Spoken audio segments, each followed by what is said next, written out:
بسم الله الرحمن الرحیم. دانش آموزان عزیز سلام. این ویدیو هم آموزش نرم افزار آفیس برای گوشی هست. این نرم افزار یعنی نرم افزار WPS آفیس که روی صفحه گوشی من میبینید و همزمان آموزش گزارش نویسی هست. گزارش یک سند مختصر و مفید برای مخاطب مشخص هست. یعنی وقتی دبیرتون ازتون خواسته که گزارش یک بازدید رو بنویسید، میتونید از این چارچوب استفاده بکنید و حتما باید این استاندارد رو رعایت بکنید.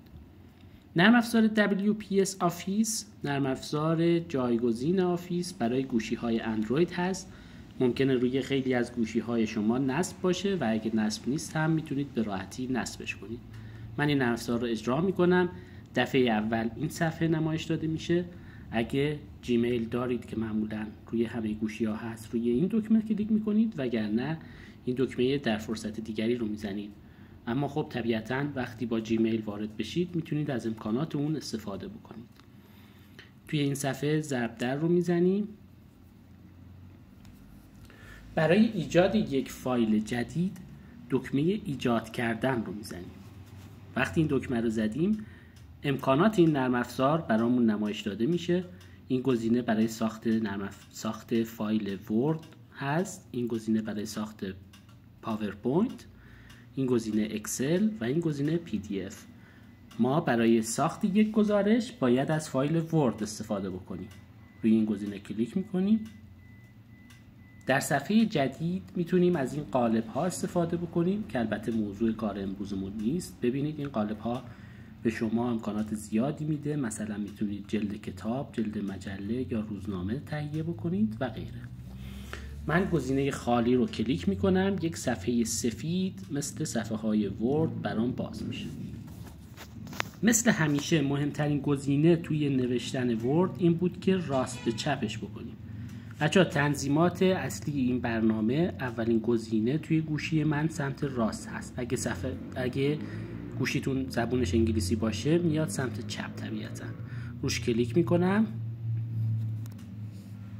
خب برای اینکه به مشکل نخورید توصیه میکنم که قبل از نوشتن هر خط فونتش رو انتخاب بکنید تا نخواهید بعداً هی انتخاب بکنید و چون صفحه گوشی کوچیک هست کارتون سخت نشه. اما بیایید قبل از هر چیز گزینه راست به چپ رو بزنیم. یعنی نوشتارمون اگه انگلیسی داشت یا دو نقطه گذاشتیم به هم نریزه. این گزینه ها برای چپ چین، راست چین و وسط چین هست. فعلا راست چین هستیم ولی ما میخوایم مثلا برای عنوان اصلی وسط چین کنیم. خب این قسمت فونت رو انتخاب میکنه. مهمترین ویژگی این نرم افزار که براتون انتخاب کردم این هست که میتونیم از فونت های فارسی استفاده بکنیم. تو ویدیوی بعدی نحوه نصب فونت فارسی رو هم بهتون آموزش میدم. خب فونت بیتیت رو معمولا من برای عنوان هام استفاده میکنم. سلیقه‌ای هست ولی سعی کنید همیشه فونت های توپرتر رو برای عنوان هاتون انتخاب بکنید. اندازه رو در حالت عادی نوشته گفتیم 14 و برای عنوان ها 16. خب فرضاً اگه شما میخواید این گزارش رو بنویسید، صفحه اولتون به نام خدا داره، خط بعد مشخصات داره که از این صفحه میگذریم. با زدن دکمه اینتر میرم و صفحه جدید رو باز میکنم. ببینید بچه‌ها با دوتا انگشتم از زوم خارج میشم. ببینید این خط مشخص کننده صفحه دوم هست. از صفحه 1 رسیدیم به صفحه 2. اون چیزی که چارچوب اصلی گزارش هست و حتما باید رعایت بکنید رو اینجا براتون میگم. ببینید قسمت اول هر گزارش چکیده هست. پس عنوان این قسمت چکیده هست. بعد میرم و فونتم رو میترا میکنم، در واقع به میترا. اندازش رو 14 و راست چین میکنم نوشتم و این گزینه راست چین هست، یکم جا به جاست. خب شروع میکنم به تایپ. اما چکیده چیه بچه ها؟ چکیده یک بخش بسیار کوتاه هست و مختصر، همونجور که از اسمش مشخصه. اما برای نوشتن چکیده باید بدونید که اون گزارشتون نتیجهش چی شده. خیلی خلاصه می نویسید که مثلا برای بازدیدی که امروز انجام شده در تاریخ فلان، به عنوان مثال تاریخ روز رو می نویسید. بازدیدی از سمت، به عنوان مثال بازدید امروز جهاد کشاورزی انجام شد و در آن این اتفاقها افتاد، یا مثلا این آموزش داده شد. خب ما میتونیم از امکانات گوشی استفاده بکنیم برای تایپ. بچه ها صفحه کلیدها معمولا این دکمه میکروفون رو داره، بهتون میتونه این امکان رو بده که به راحتی به جای تایپ کردن به صورت صوتی بگید و در افزار گوشی تایپ بکنید. مثلا میگیم که جلسه امروز در خصوص آموزش کشت پسته توسط مهندسین جهاد کشاورزی برگزار شد و در پایان یک روش برای کشت پسته به صورت عملی آموزش داده شد. خب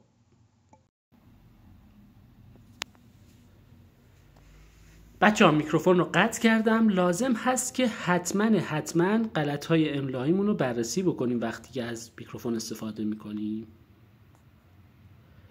من اون قسمت هایی که بی ربط هست و اشتباه تایپ شده رو به این صورت اصلاح میکنم. خب پس 4-5 خط راجع به چکیده می نویسیم. من فقط دارم قالب کلی رو بهتون آموزش میدم. بعد از چکیده میرسیم به مقدمه.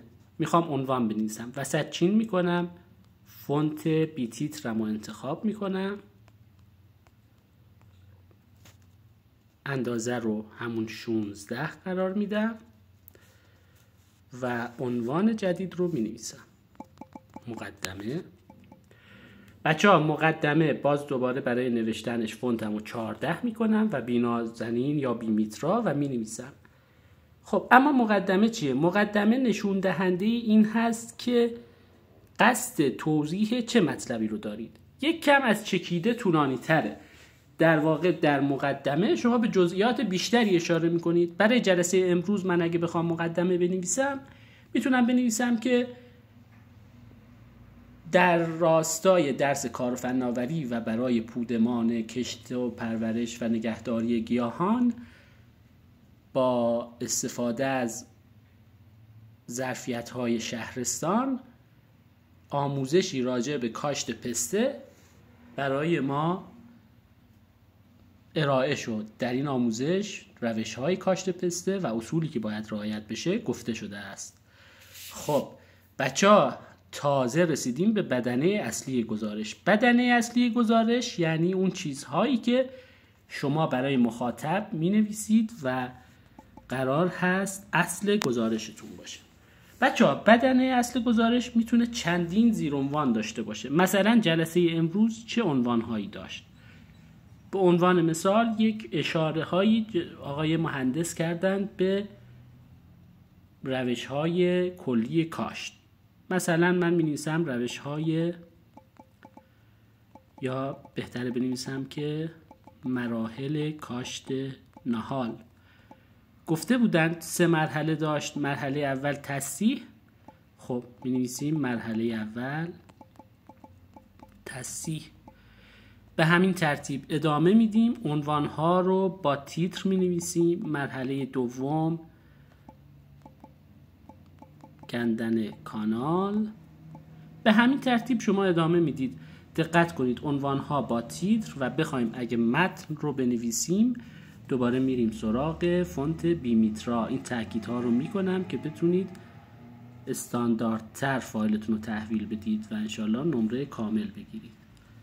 خب توی مرحله کندن کانال مثلا گفتن کانالی به عمق 1.5 متر.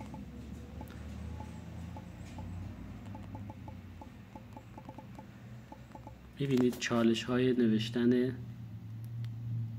با گوشی چجوری هست، اما خب اگه خوب کار بکنید میتونید فایل رو تحویل بدید که اصلا شخص مقابل نفهمه شما با گوشی کار کردید. خب فرض کنیم گزارشتون رو نوشتید. گزارش امروز میتونه 1 یا 2 صفحه باشه نهایتاً، و در پایان به بخش نتیجه گیری میرسیم.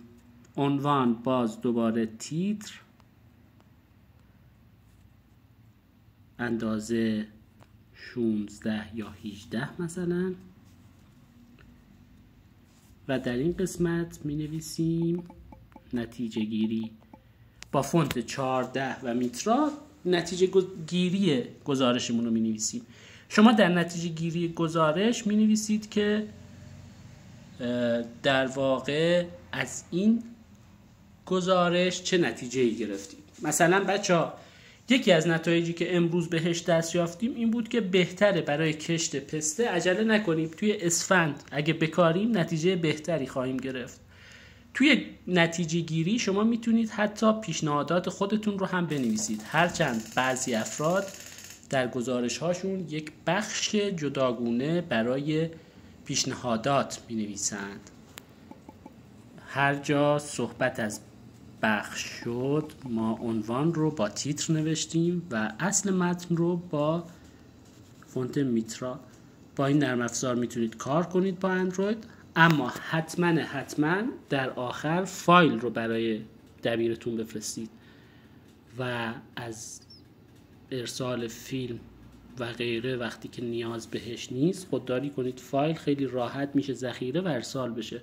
این دکمه ذخیره رو که میزنیم فایل رو میتونیم با نام مورد نظرمون ذخیره کنیم. مثلا اگه دانش آموز اسمش علی رحیمی هست، اول اسم و فامیلش رو مینویسه، بعد موضوع رو که در اینجا گزارش کاشت پسته بود و شعبه کلاس مثلا 702 ذخیره میکنید. فایل توی گوشیتون ذخیره میشه.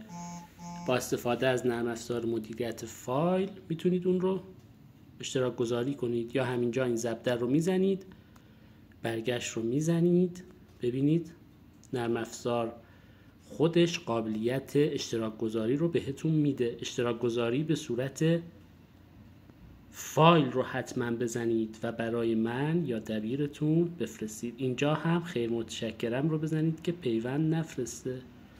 هرچند اگه پیوندم فرستاد ما بازش میکنیم و موردی نیست، ولی خب سعی کنید به صورت کلی فایل رو دقیقاً بفرستید، چون ممکنه تو بعضی گوشی ها سخت باشه باز کردن لینک شما و در شات واسه دبیر میفرستید. انشالله که موفق باشید.